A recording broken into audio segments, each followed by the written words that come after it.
welcome to another edition of Hitting the Cycle, where we round the bases on the hottest news in the world of baseball. I'm John Paul Salamanca, this is Edwin Lena. And Ed, let's talk about who's on first. Sure. What do we have first? Peyton Manning visiting Derek Jeter. I call this real recognizing real here.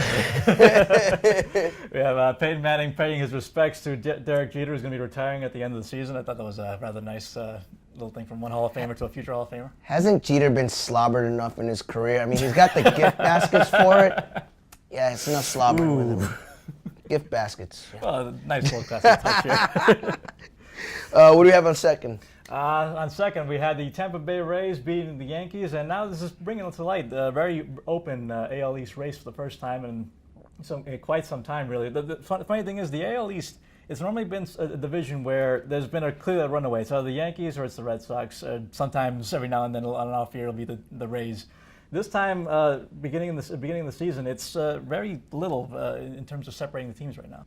Look, if you're the Rays, if you're Baltimore, if you're Toronto, you got those two juggernauts with those two big budgets just sitting there at the top. You got to do something about it. And so they've created, they've managed to find ways to invest wisely, build teams from their farm system, and now they're competing with these teams. And this is what you're seeing, a logjam in the AL East. It's going to be fascinating to watch. And speaking of fascinating teams, who do we have on third? I really like the San Francisco Giants team right now. They've won 9 out of the last 10. They won 5 in a row. They're staving off right now a surprising Rockies team and their rival Dodgers, I think by 2.5 games, something along those lines. But they're off to a hot start, so I like them on third. And speaking of hot teams, how about those Detroit Tigers? They just won 8 out of the last 10 games, and Torrey Hunter, I can't say enough about him. 3.19 average during this stretch, leading the major leagues. Wow. So who do you have at home plate?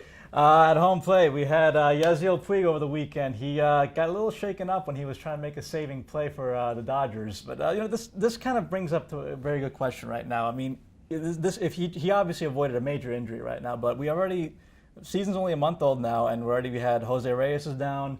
We had, who's that guy who slid Bryce Harper. Bryce Harper's hurt. Right. So for Washington Nationals. Should these players, these star players, be playing this hard so early in the middle of the season? Yes.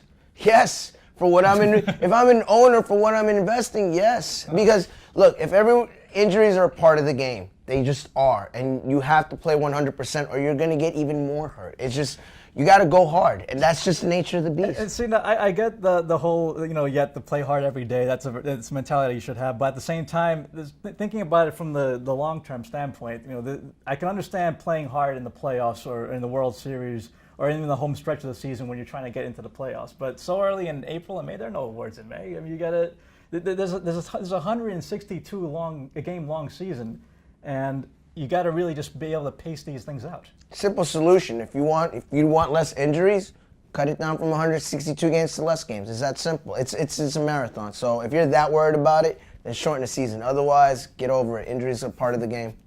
All right, I guess we'll agree to disagree with that one. And that wraps up this edition of Hitting the Cycle. Remember, tune in next week for more, and to continue the conversation, log on to LatinPost.com.